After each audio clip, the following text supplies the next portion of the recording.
Okay, so first of all, I'd like to say, I'd like to thank you for coming here today.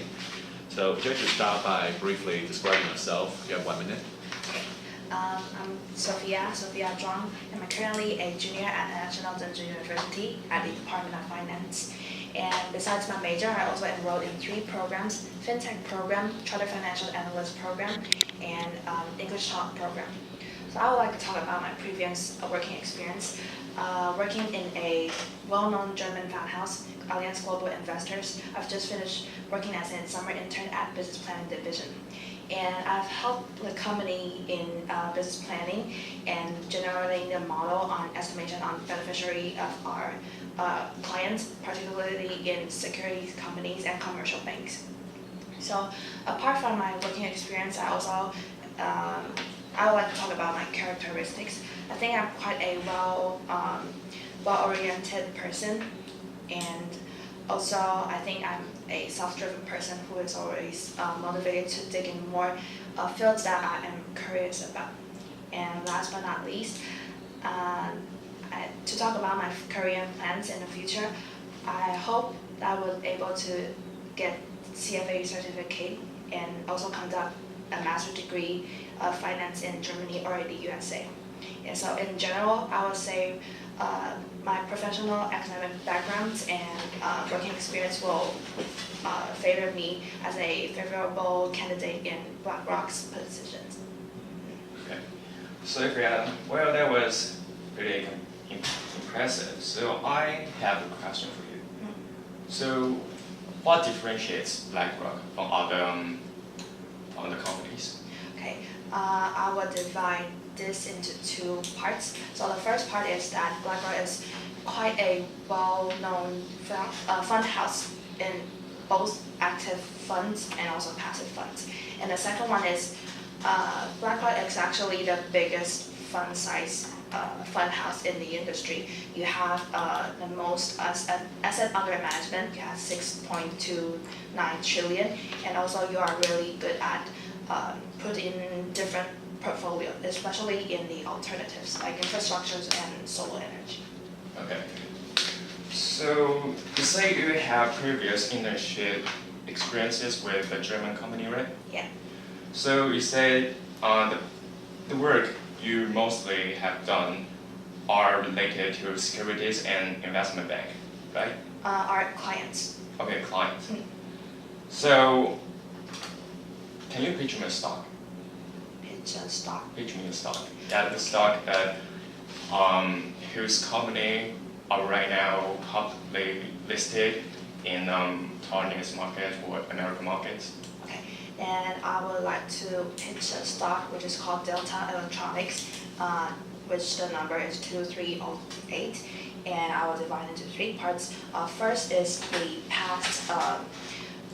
past performance. As you can see, comparing to their peers like Guoju, Yango in English, and Delta Electronics actually have the most growth in both growth margin and their sales revenue. And then the second part will be their future, my future forecast. See, now Delta Electronics is actually merging what is called Thai Delta. It's a electronics in Thailand, but actually from this merge and acquisitions, Delta is from the market's view. Actually, everyone is making a very good view on Delta Electronics. Yes. So, okay, that was very good. But I have a question. So, the stock price of Delta has been declining these few days. So, how do you explain this? Okay, so because actually in third quarter and the fourth quarter, it's actually the industry.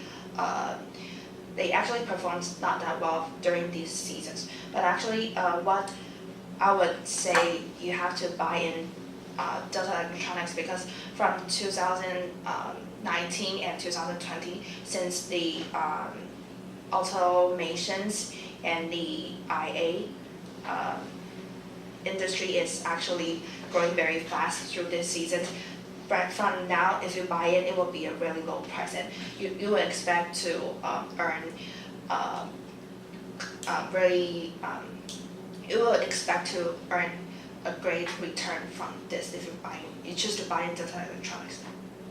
So, do you have a target price for Delta Electronics? I would say it was between 150 to 160 in this range, and the forecast period will be from the fourth season till 2019's fourth season.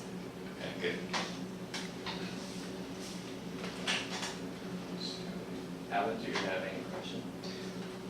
So I can just whatever I want to ask. Yeah. Okay. So Sophia, you mentioned that you want to have a CFA certificate in the future and maybe have a master's degree in US and Germany. I just wondering like why you choose USA or why Germany specifically? Okay. So to frankly speaking about myself, I think I'm not born in a rich family. So why I choose Germany is first, it's not that expensive in my tuition. And second, actually, since the Brexit, many famous financial institutes actually moved from the UK to Germany, especially in Frankfurt. So that's why I would like to have to conduct a financial degree at Germany, and my dream school will be Mannheim and the Frankfurt School of Finance. Yes. So how about US? So as you may know, USA is always famous for their finance industry, and their economy is always the best. So many investment banks, including Morgan Stanley, JP Morgan, these and also other commercial banks, actually their core, I would say their core main operating divisions are in the US. So I would like to, maybe attend a master in the USA and then see whether there are other opportunities for me to stay there to work. Okay. Is it time's up Or or not for some time? it's your time? Okay. So Sophia, you say you may want to pursue a master program in Germany, right? So do you speak German? A little I'm learning, and I currently just passed the A1 test, and this month I will have a test in A2 degree. So if I ask a question in German, can you answer me with a question? Hopefully, yes. Hopefully. It won't be too hard. So kannst du mir ein bisschen dir erklären auf Deutsch? Okay. Ich bin Sophia und ich bin 21 Jahre alt und mein Hauptfach ist Finanz und mein Traumberuf ist ein Finanzanalystin machen und mein Schule ist Mannheim und also Frankfurt und ja, danke. Okay, ganz schön. Also,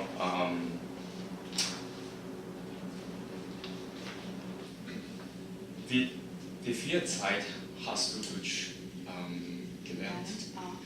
Und ich habe vielleicht ein Jahr Deutsch gelernt.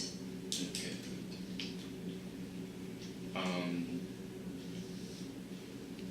Kannst du vielleicht in der Zukunft in Mannheim nur auf Deutsch die Kursen machen? Welche Kurse? Bitte? Noch einmal bitte. Okay. Kannst du vielleicht in der Zukunft in Mannheim mit vielleicht deutsche Kurse machen? Ja, und ich hoffe, ich kann B1-Kurse dort lernen. Okay, good. So, William, do you have any other questions? Yeah, sure. I think I just want to know, so, I mean, a few days ago, we just had the result of the US midterm election, right? So what do you think could be the long-term impact of the result on the financial market? Okay, in general, in my opinion, it might not be a lot of effect in the financial markets, since whether it's the two party actually has the same positions on Chinese policies, is that it should help America become once again a really productive in their industry. So in general, I would say apparently the midterm is actually disfavor Trump, but the election results actually won't affect that much as we thought. Okay. Do you think this may affect the Foxconn investment in Wisconsin?